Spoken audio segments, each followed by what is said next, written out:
Welcome to Direct Supply's Continuing Education webinar series. Direct Supply offers monthly webinars on a variety of topics throughout the year. The topic for today is choosing the right furniture for seniors and staff. My name is Robin Malik, and I will be facilitating today's meeting. If you have questions during today's presentation, simply hover over the green bar at the top of the screen and use the chat feature to submit your question. Send it to me, Robin, the host. We will answer as many questions as possible at the end of the webinar. Please note the information contained in this presentation is intended to provide general information but not advice about certain regulations and initiatives. This is not intended as legal or other advice, and each situation may vary depending on the particular facts and circumstances. You should not act upon this information without first consulting with qualified legal counsel.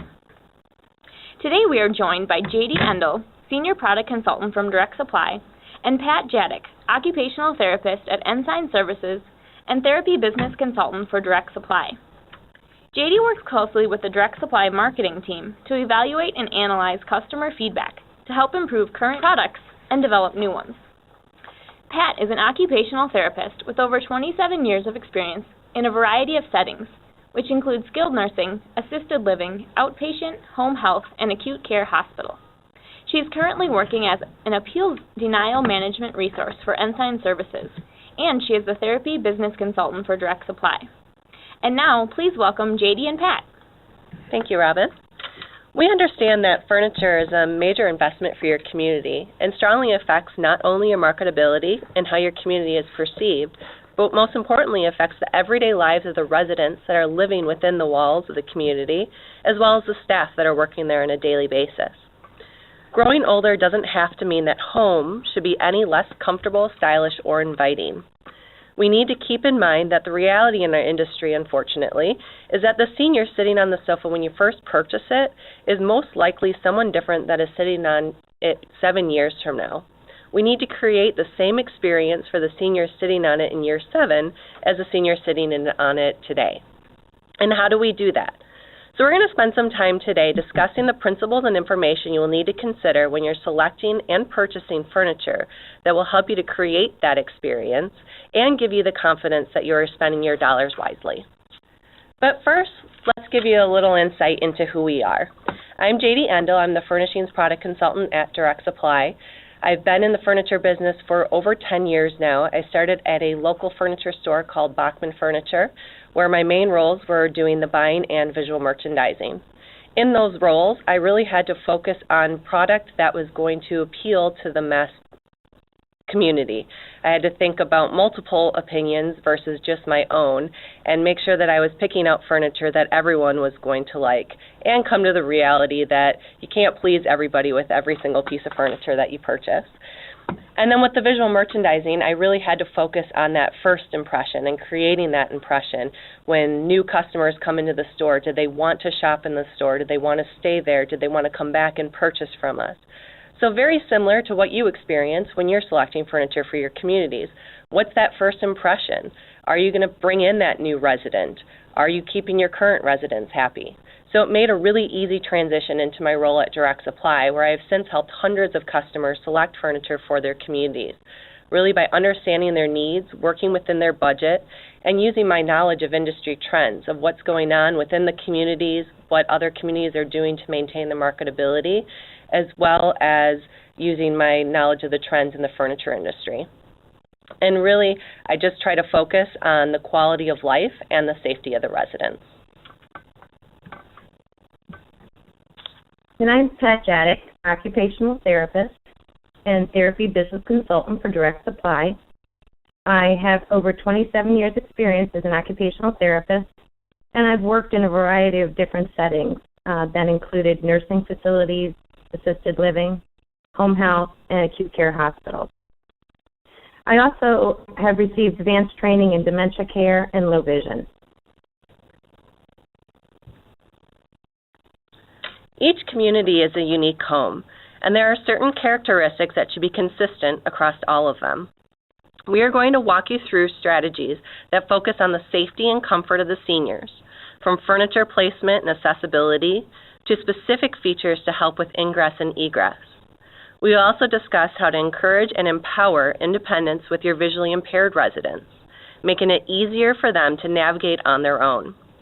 And lastly, we will help you to create an environment for memory care residents that can also serve as a therapeutic tool. In order to foster confidence and comfort in your facility, you want to look at spatial relations.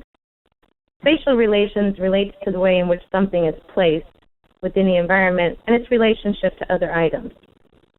The skill of visual spatial relations provides us with information about our environment. But as we get older, we experience changes in our visual spatial abilities.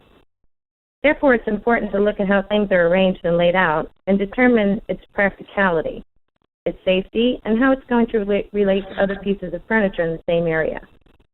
Having good spatial relations will decrease the risk of falls in your facility. We know that as people age, falls are a big issue. Falls are responsible for immobility and mortality among older persons, especially those that are living in nursing homes. Studies have shown that nursing home residents fall at twice the rate of older adults who are living out in the community. And this is largely due to a person becoming frail and exhibiting a decline in their ADL. Falls are also not a part of aging, but rather due to other factors, such as declining health and other medical conditions. With the population aging, both the number of falls and the cost to treat fall injuries are likely to increase. 1 in 3 adults age 65 and older fall each year. And of those who fall, about 20 to 30% suffer moderate to severe injuries, which affects their ability to get around, live independently, and increases their risk of an early death.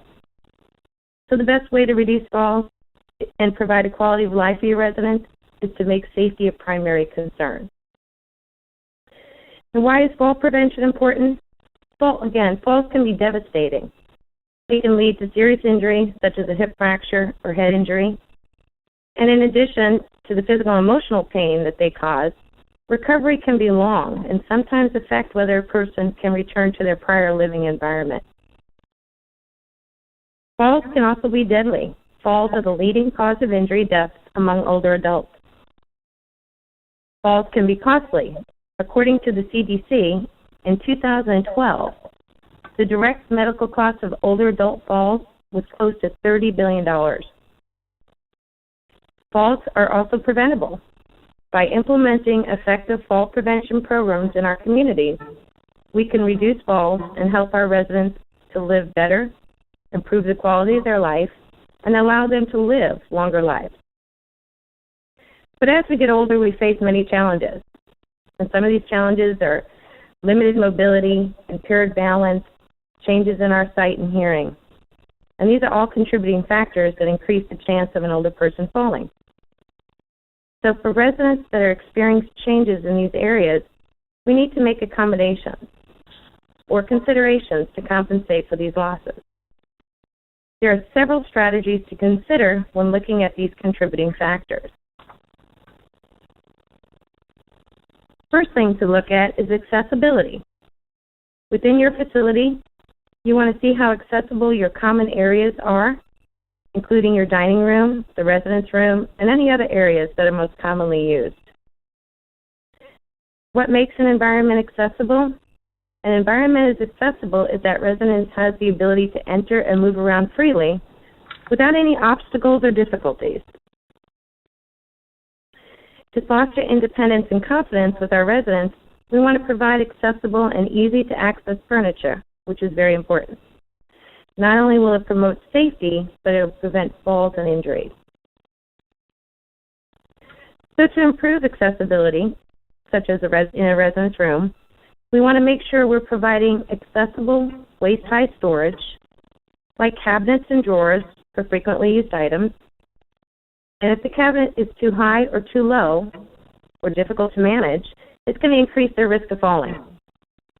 A resident will try to reach beyond what is safe or stand on a step stool, which would be a very high fall risk. And at the same time, if storage and drawers are too low, a person will need to bend forward in order to access them. And once again, this is going to increase their fall risk. You also want to look at how the doors and the drawers open. Storage with fixed pulls is easy to open, especially for residents with reduced dexterity, compared to loose bail pulls or knobs. Furniture should also not be too low to make it hard to rise up from, or too light that it moves away from a resident, or too hard to handle, such as the drawers are too tight and difficult to move, or they're too loose and in danger of coming out. You want to select furnishings such as lamps that have easy-to-operate switches and place them within reach of seating.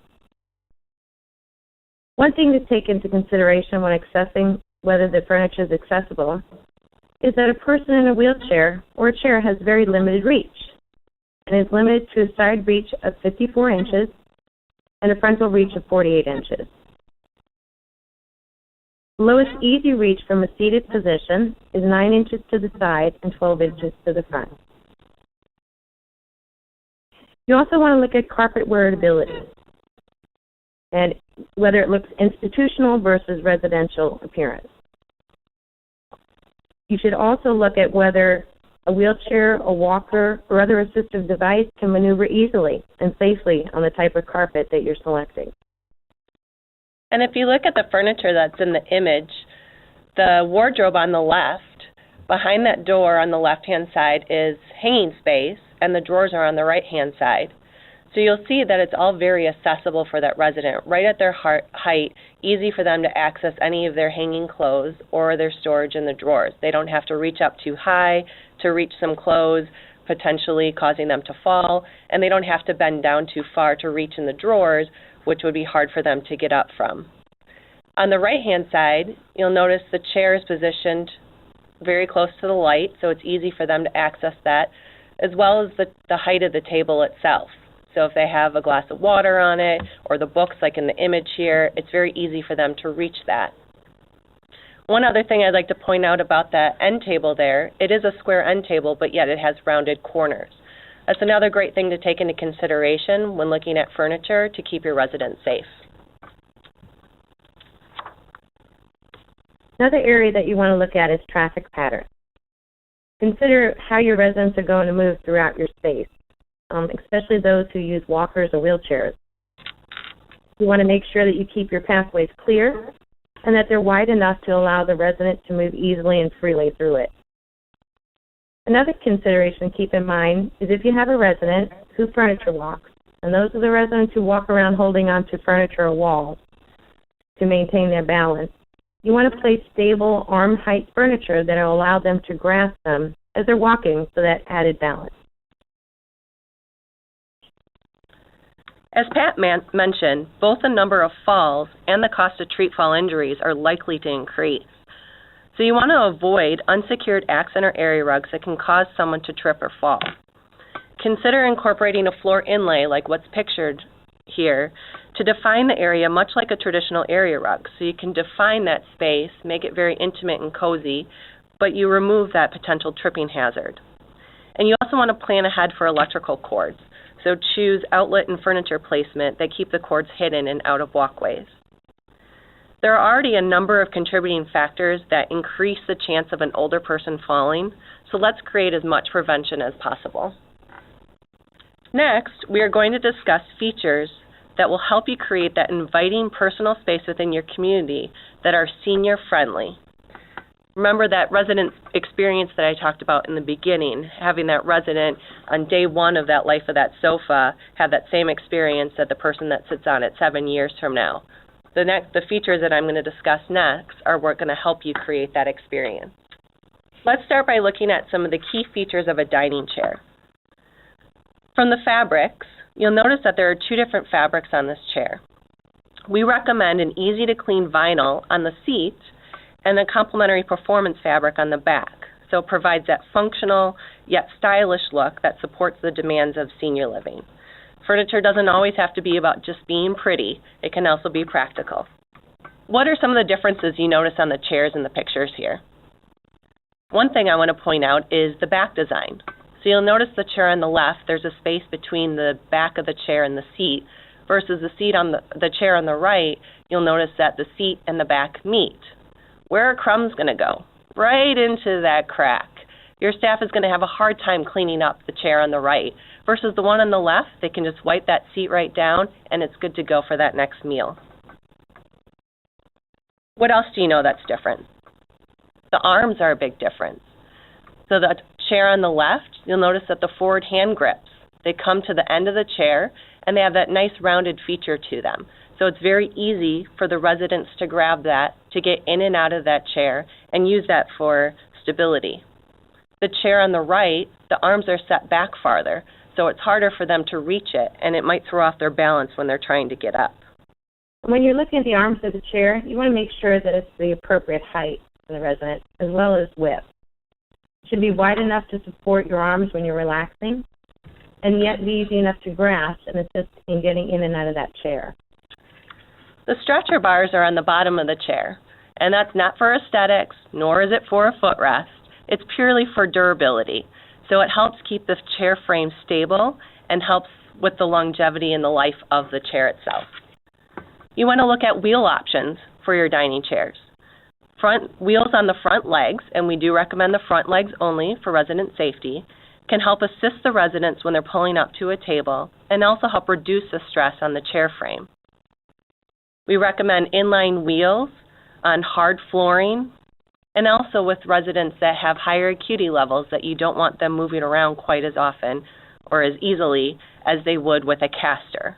The casters have 30 to 360 degree movement, so they have a lot more side to side and front to back versus the inline wheels just have that front to front back movement. So that's something that you want to take into consideration when choosing wheels for your dining chairs. You also want to look at the dimensions of the chairs. Ideal dimensions can create increased accessibility and promote easier ingress and egress for most seniors.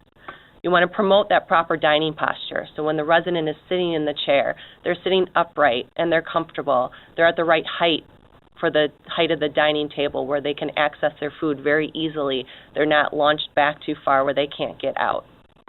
And the height of the seat is also important because it's going to determine how easy it is to get in and out of that chair. A higher seat will always make it easier to stand up than sit down. This is especially important if you're not able to or if you have difficulty pushing up from a chair using your arms, as well as if you have pain or weakness in your legs. Now, what is the first thing you thought of when I showed you this picture of the sofa? A white sofa. Who's going to put a white sofa in a senior living community? That's not what I'm recommending here, but that does lead me to the point about performance fabrics. So when you think about a Krypton fabric, and there's other varieties of a performance fabric, that type of fabric resists stains and moisture to make it easy for cleaning and help keep the life of the sofa looking good. We actually had the Krypton rep come into our building and demonstrate for us. He gave us a white piece of fabric, that was a Krypton fabric, and let us put everything on it. So we colored it with marker, we used pen, we spilled wine on it, we rubbed jam in it, we did everything we possibly could to it, and he was able to get everything out. So again, not recommending white, but I highly recommend a performance fabric. Again, you want to look at the dimensions of the product. A shallow seat depth can accommodate residents with lower mobility. Low overstuffed chairs may look and feel comfortable to us, but they can make sitting and standing difficult for an older adult due to the amount of bending that is required to get out of it. You also want to think about the acuity levels overall of your residents. Are they higher mobility? Then you could probably have a little bit deeper of a seat depth, but you want to still keep it within a range to make sure that the residents can have the independence of getting in and out on their own. And the seat needs to be deep enough to support the full length of your thighs. And if the seat is too deep, you're going to find that you're going to lean back to provide support for your shoulders. A deep seat can also cause you to slide forward in the chair. And at the same time, if the seat is too shallow, your thighs will not be supported properly and it'll be uncomfortable.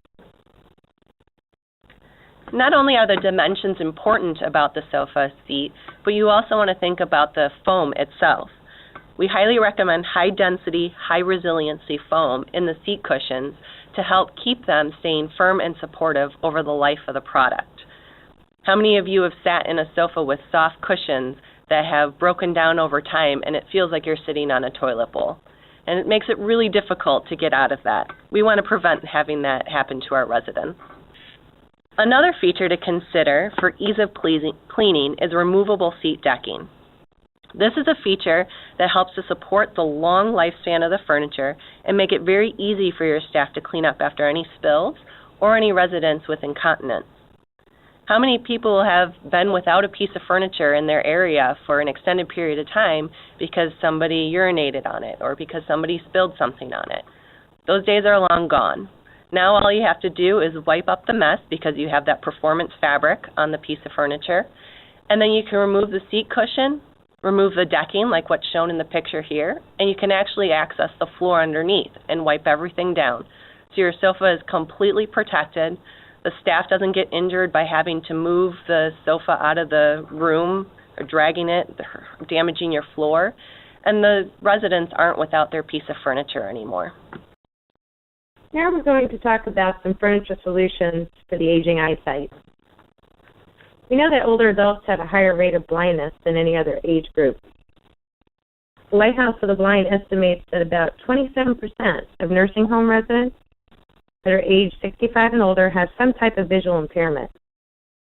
The most common eye diseases that we see that cause low vision among the elderly are cataracts, macular degeneration, glaucoma, and diabetic retinopathy.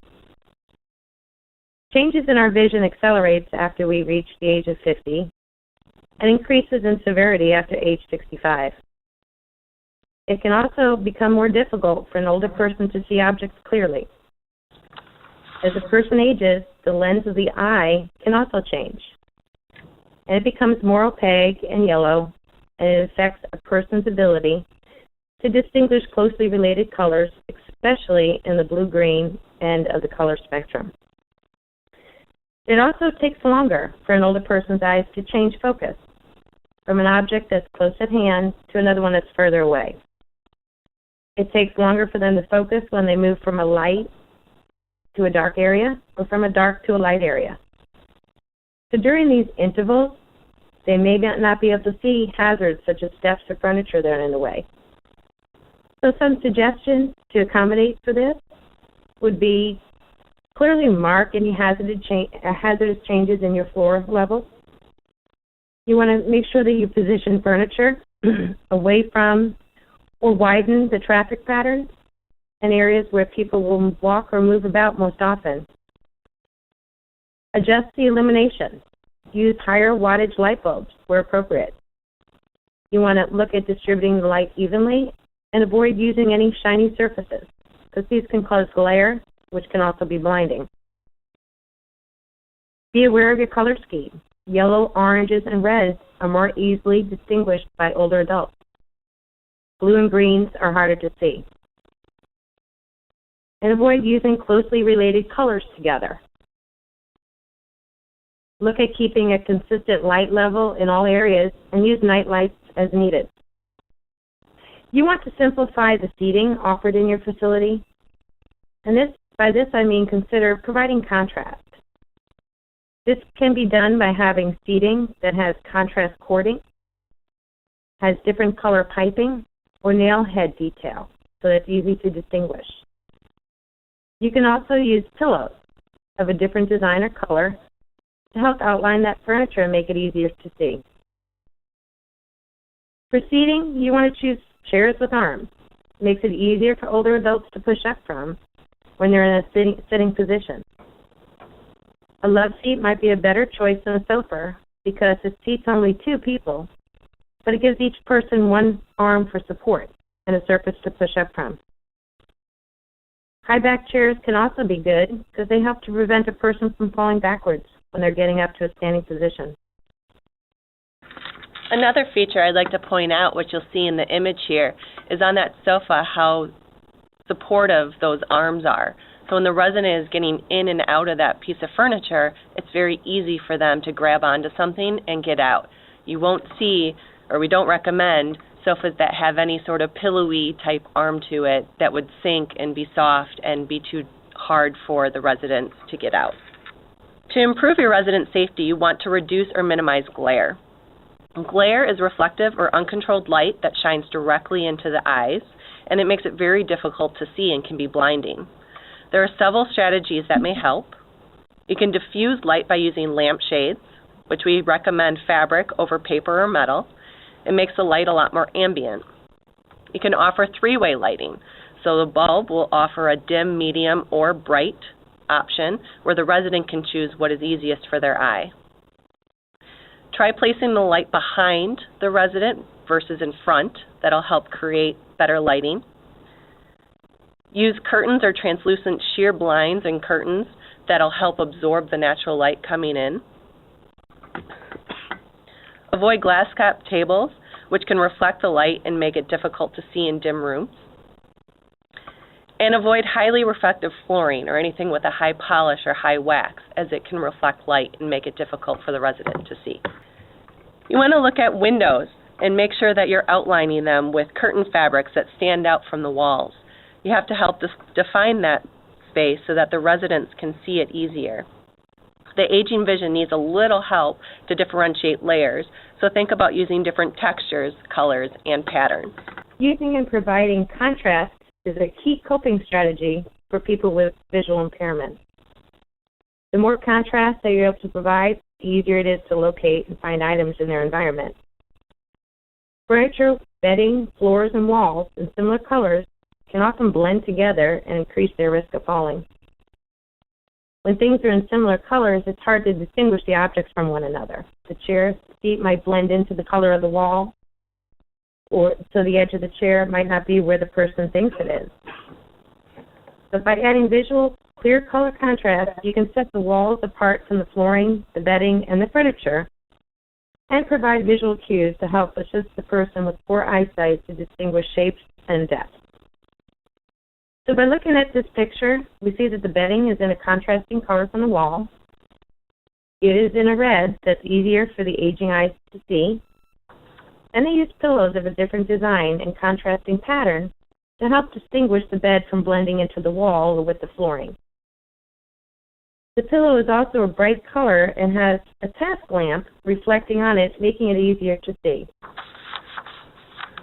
So some color principles to keep in mind when you're evaluating contrast. Bright colors are generally easier to see because of their ability to reflect light. Solid bright colors are usually more visible than pastel colors.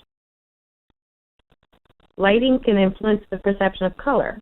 Dim light can often wash out some colors, while at the same time, bright light will help to intensify colors. Use solid colors and backgrounds to make the object stand out. Avoid the use of any kind of patterns, prints, or stripes as a background color. And you want to place light color objects against a darker background and darker objects against lighter backgrounds. We talked about the color palette and the spectrum earlier, and we know that blue and green tones are usually difficult for the aging eyes to distinguish. So if you want to offer tones that are easy to see, consider using warm reds and golds. Another area to look at, lighting. Lighting is very important and takes on added importance for everyone as they grow older. People that have visual impairments usually need 3 times as much light as someone that doesn't. Even normal, healthy eyes require twice as much illumination at age 50 than they did at age 25. There are 2 types of light. One is just general overhead lighting, and by that it's just lighting that lights up the whole room. Second is task lighting, and that's usually lighting that's used for a specific activity. So you want to make sure there's suitable task lighting for activities such as reading, games, or doing crafts that might be performed in a particular area. Some tips to consider when you're looking at lighting in a room: you want to make sure that you provide light throughout the room and add any additional task lighting that might be needed. The entire room should be illuminated just to eliminate shadows. Light should be positioned to the side, as we said before, rather than directly in front of a person to help minimize that glare. And having lamps on both sides, right and left sides, will help to eliminate any shadows in a room. If you're not sure about the illumination in a room, you can use a light meter, which will measure the illumination. And then this will help you to determine, depending on the activity that's being performed in that area, whether you have adequate lighting. You want to choose bright accessories and artwork that have crisp imagery. It's harder for residents to see something that might be a little bit more subtle. So you want to make sure that there is a much more drastic contrast that provides more of that visual stimulation. Add greenery throughout the community. Plants can add a lot of life to a space. Not only do they filter the air and literally freshen up a space, but ferns, snake plants, peace lilies, money trees, those are all really easy to maintain. Now, if you're like me and you don't have a green thumb and you can kill an air fern, then I highly recommend high-quality silk plants, because those can work too and create that aesthetic around the community. You also want to consider personalized shadow boxes outside each of the residents' rooms. It showcases their unique stories, talents, and interests. The piece not only encourages conversation and social interaction with neighbors, but it also enhances the residents' feeling of familiarity and belonging. Light. We want to select window treatments that allow a lot of natural light to come into the room. Not only does the natural light provide improved visibility, but it also can have a positive impact on sleep cycles and mood. So during the day, allow as much natural light as possible to come into the living areas. And at night, make sure that they have blackout shades, that it's very dark and allows them to sleep, but illuminate the path between the bed and bathroom with motion sensor nightlight. Memory loss, we know, is not a normal part of aging. More than 5 million Americans have Alzheimer's disease, which is the most common form of dementia, accounting for about 60 to 80% of all cases. The facilities that have Alzheimer's or dementia patients, which is probably just about every facility, it's important to provide them with familiar spaces or areas that will allow them to engage in meaningful activities, promote independence, and allow them to feel comfortable and safe in. These familiar areas can also provide sensory stimulation, which is especially important for the advanced dementia patients, because they're often sensory deprived. By providing appropriate sensory stimulation, will provide an improved quality of life for the resident, as well as for the caregiver. Sensory stimulation has been shown to have a positive short-term effect on a person's quality of life. Their quality of life is increased because it allows the resident to interact with the environment and others in a meaningful way. When we talk about sensory stimulation, we're talking about anything that stimulates one of the 5 senses: touch, sight, taste, smell, and hearing. So planning and implementing sensory stimulation activities is important, because as a person with dementia regresses, they're no longer going to initiate their own activities. This is going to create social isolation and withdrawal. So by offering familiar spaces, they'll be able to participate in activities that were meaningful and stimulating. Sensory stimulation can also be used with persons in all stages of dementia, from those that have mild to the very severe stage. We want to look at the sense of touch. Anything that's touched or anything that touches us can be stimulating. When you touch something, the nerve endings in your hands sends a message to your brain, and then the brain translates what you're feeling or touching. It's actually your brain that feels. So tactile stimulation is actually brain stimulation. You want to create engaging spaces, such as using tactile wall art, as shown in the picture, because this will encourage interaction and conversation. You can also evoke memories of life events and familiar activities, or things that resident enjoyed in the past, with stimulating textures such as lace, fur, and denim. Using texture is not the only property that can provide tactile stimulation. You can look at temperature, wetness, dryness, stickiness, which can also provide tactile stimulation.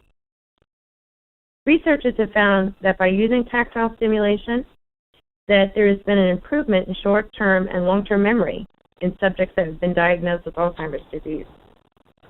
They also noticed an improvement in their general mood, their socialization, as well as participation in daily activities.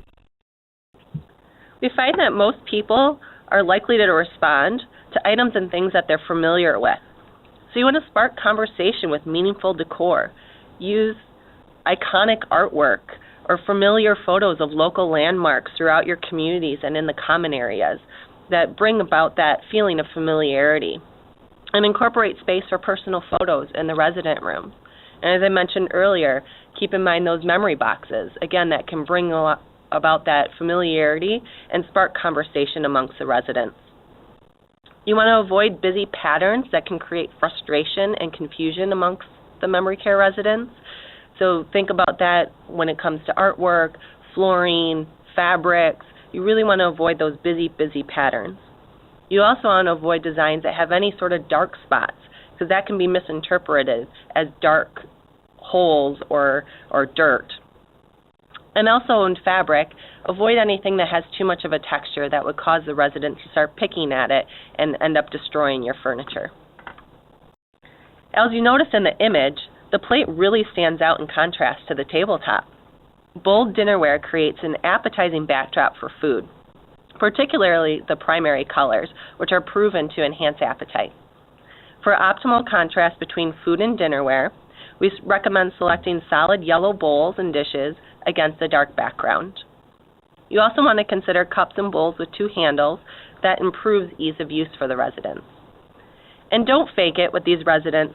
Don't put the plastic fruit and vegetables or even having the silk plants that have berries on them, because these residents can confuse those with real food. Taste is the most pleasurable of all of our senses, and it's very closely related to the sense of smell. So if something doesn't smell good, we assume it's not going to taste good.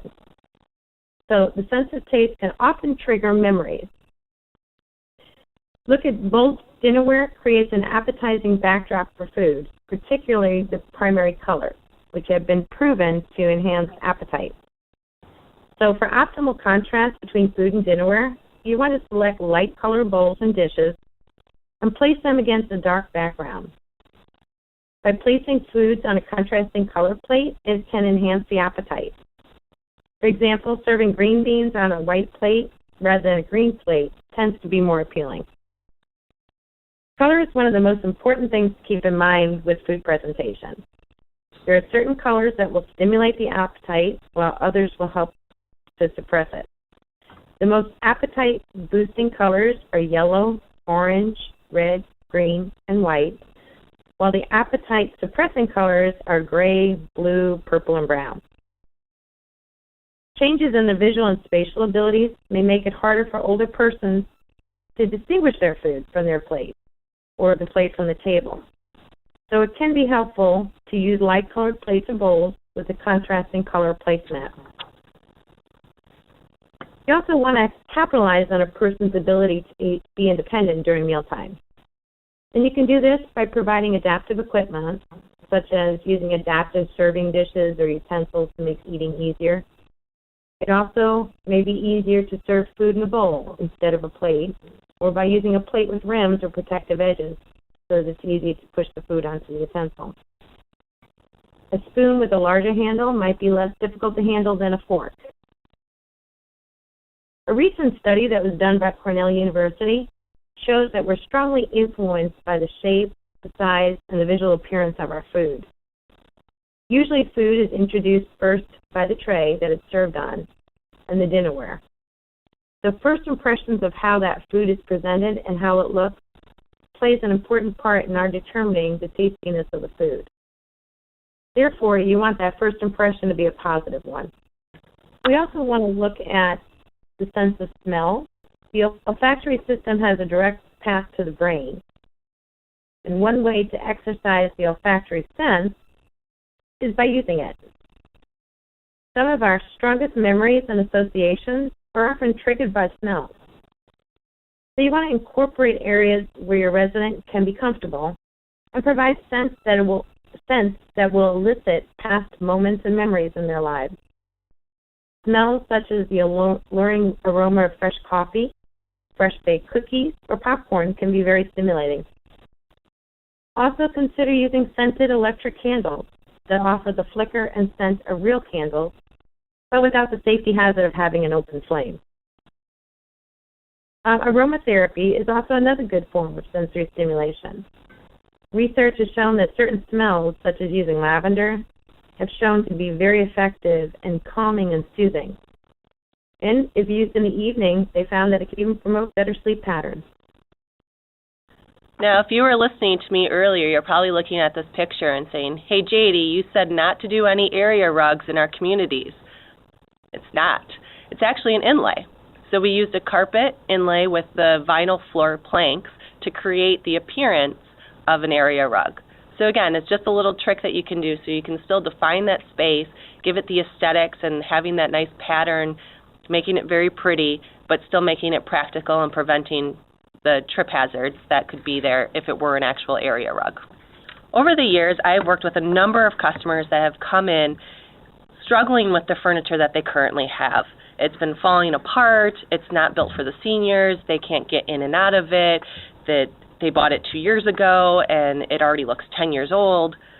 By following the principles we discussed today, so keeping in mind appropriate dimensions, the contract-grade construction and fabrics, forward hand grips, supportive arms, the firm supportive seat cushions, all of those features will help you ensure both satisfaction from the residents and staff, as well as maintaining high ROI throughout the life cycle of your product. Remember to accommodate the aging eyesight by positioning furniture away from or widening the traffic patterns in areas where people will move and walk about most often. Differentiating between major pieces of furniture like walls, drapes, floors, all with a clear color contrast. Be aware of your color scheme. Yellows, oranges, and reds are most easily distinguished by older adults, where blue and greens are harder to see. Make sure you adjust the illumination to eliminate glare and make it safer for your residents. And can keep a consistent light level in all areas and use the night lights as needed. We know that Alzheimer's disease and other forms of memory loss affects our residents differently.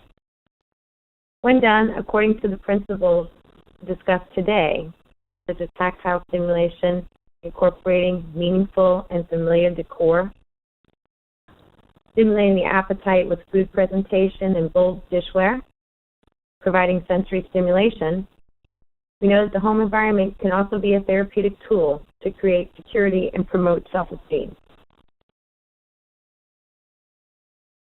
Thank you, JD and Pat, for that valuable information.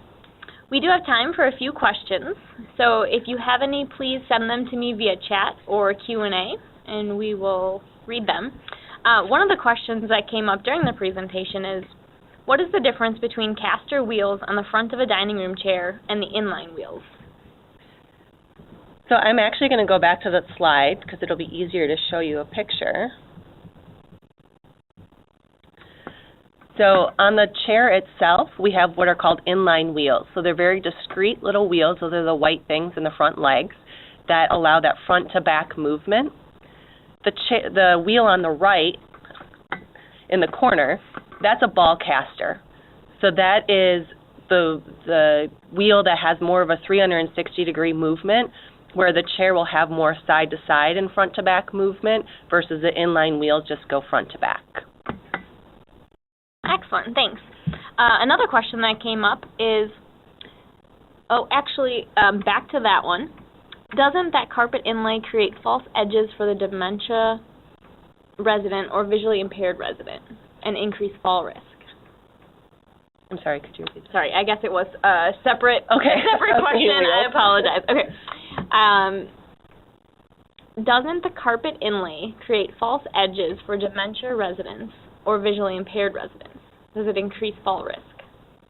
So that is something that you want to take into consideration in thinking about the acuity levels of your residents, and if they are a memory care resident, then you might want to be more careful about using those type of inlays. Okay. And on that note, what was the inlaid floor called? There's not a certain name for it. It's just a... Yeah, it's a different type of flooring that you use. So you could use the vinyl planks, or you could use a carpet. Like we could use carpet squares, and then they could create that type of appearance of an inlay. All right. Another question. You hit on the mark about the furniture looking old when it is not. Do you carry a product line that is closer to indestructible?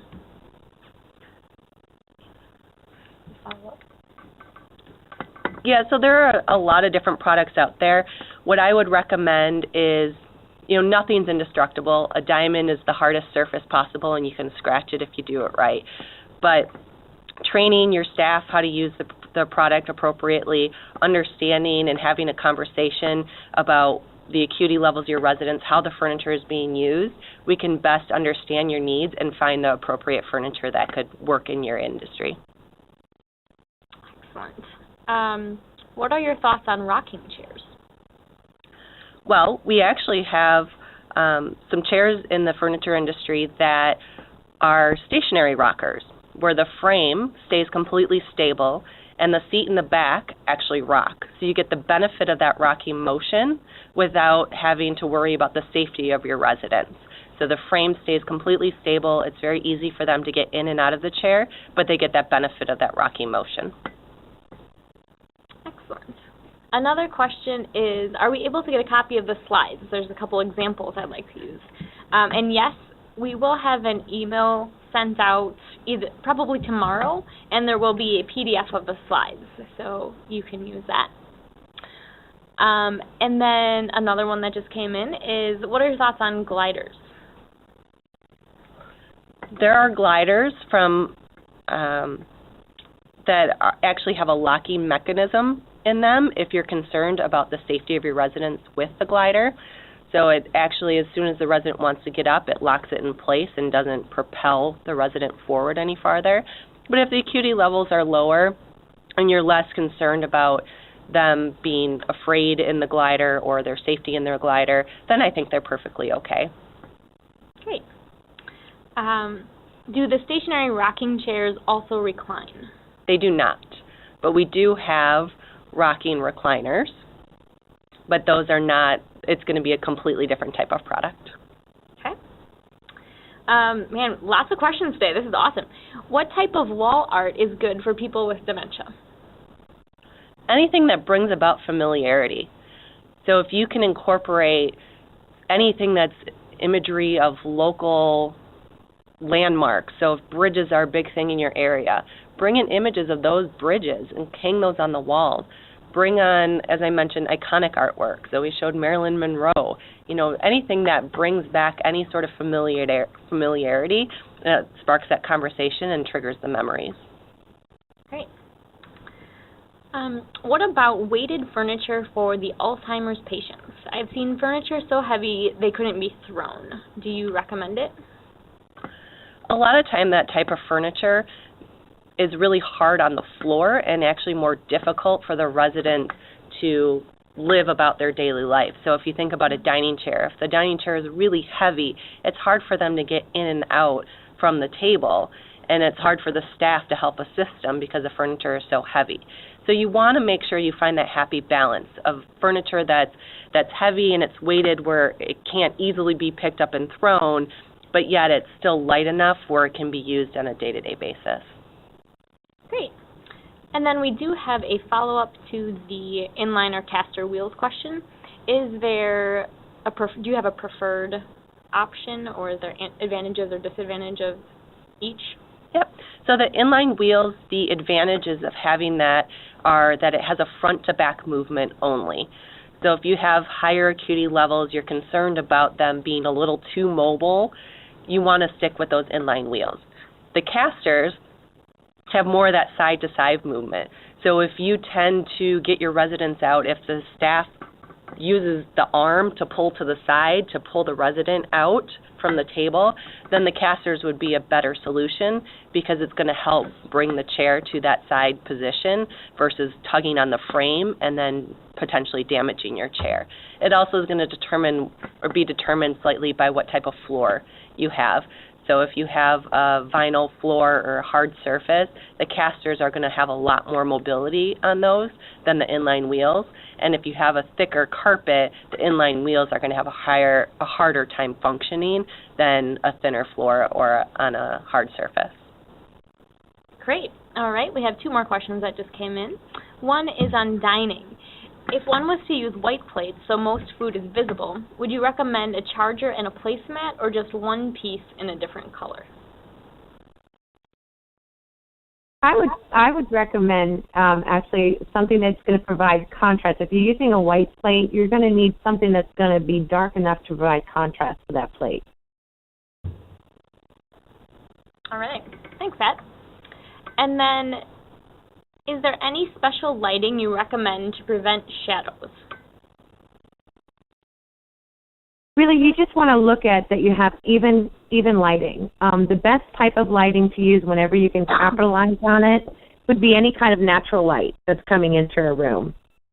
Then you want to look at just kind of adding, overhead lighting that won't kind of prevent, that will cause any kind of shadows or something like that. So a lot of times look at LED lighting is very good, things like that. And the placement of lighting, it's important. If you sometimes place things directly in front of where a person is sitting, it's going to create shadows and glare. All right. Well, thank you all for the wonderful questions that you have asked. For more information about our upcoming webinars or to view past webinar videos, please visit www.directsupply.com/webinars. Once again, thank you so much for attending today.